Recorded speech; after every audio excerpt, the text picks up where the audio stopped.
Ever wondered what makes your medicine tablets so uniform and effective? It's all thanks to a process known as co-processing and the use of excipients. Co-processed excipients are unique, multifunctional powders developed to simplify the manufacturing process and enhance the performance of pharmaceutical products.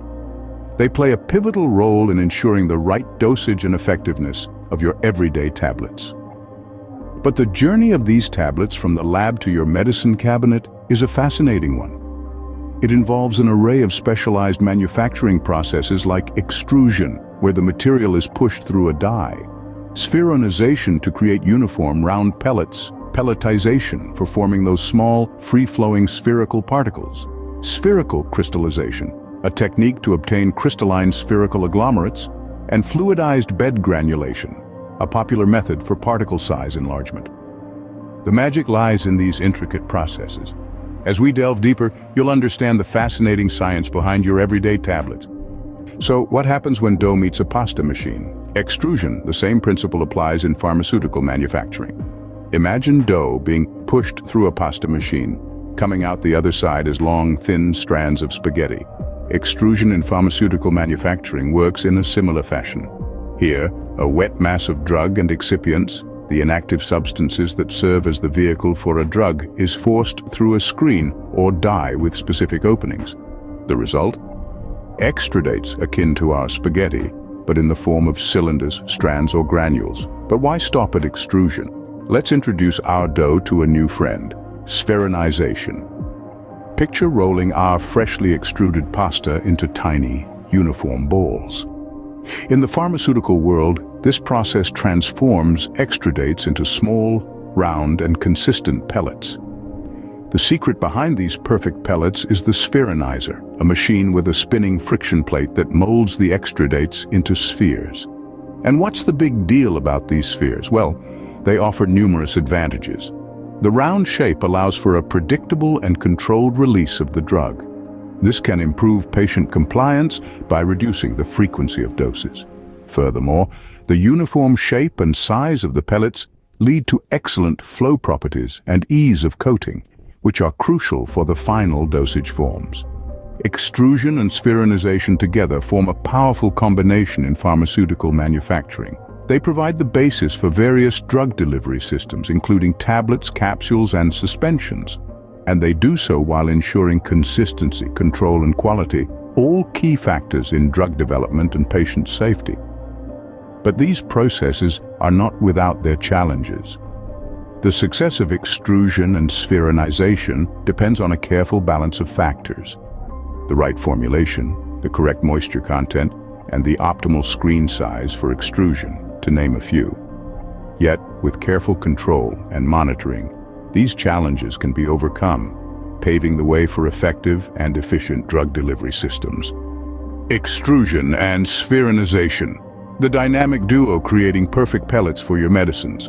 Now imagine if we could turn those irregular drug particles into uniform spheres. Welcome to the world of pelletization and spherical crystallization. Let's dive into the fascinating process of pelletization first.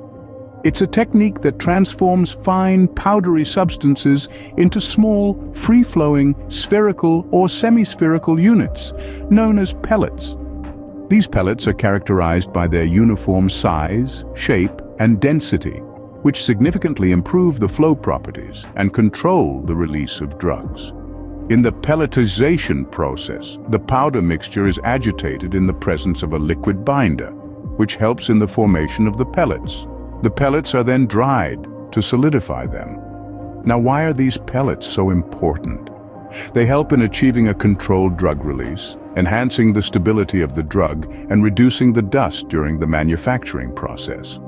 Now let's move to the spherical crystallization technique. It's a novel process that directly transforms the crystalline particles into a compact spherical shape. The technique combines crystallization, agglomeration, and spheronization into a single step. This process improves the flow properties, compressibility, and the dissolution rate of drugs.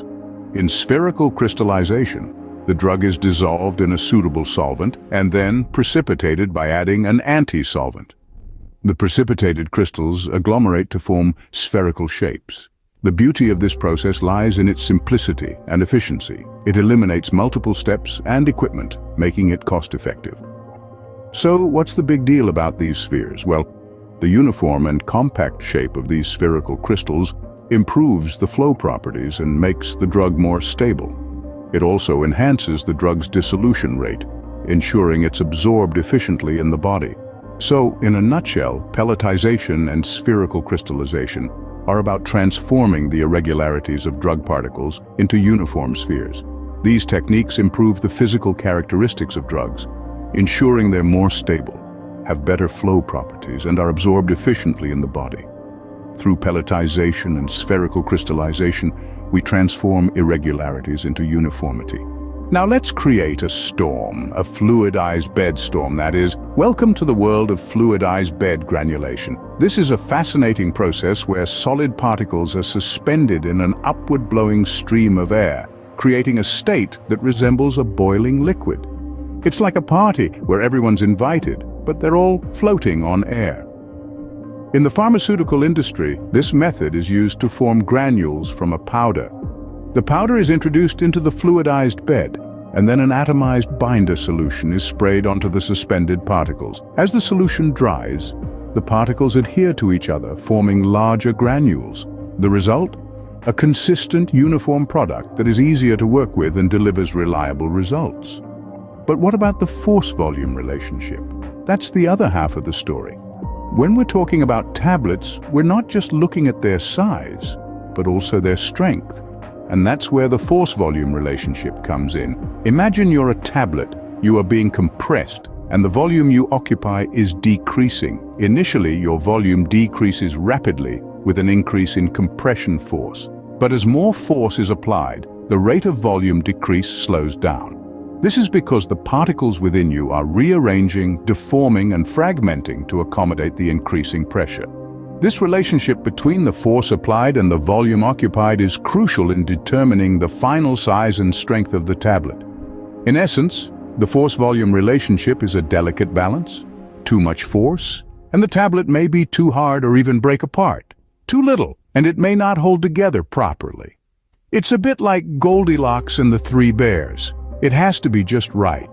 With fluidized bed granulation and understanding force-volume relationships, we ensure your tablets are just the right size and strength. Now that we have our perfect granules, let's press them into shape.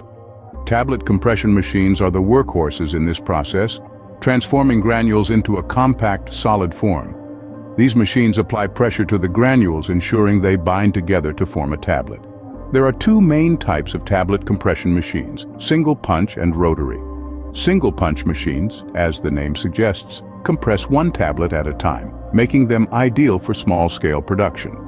On the other hand, rotary machines use multiple punches and dies, allowing for mass production of tablets. But these machines aren't all about pressure. They also require the right tooling to shape and size the tablets. The two primary types of tooling are B and D.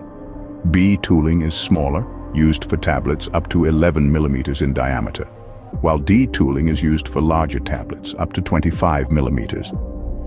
The choice of tooling depends on the size and design of the tablet. Now let's talk about some common defects in tableting. Lamination, capping, and sticking are a few that may occur. Lamination occurs when the tablet layers separate after compression, while capping is when the top or bottom of the tablet separates.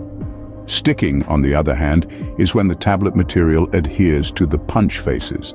How can we remedy these defects? Adjusting the compression force, altering the formulation, and optimizing the machine speed are some ways to tackle these issues. For instance, reducing the compression force can help prevent lamination and capping.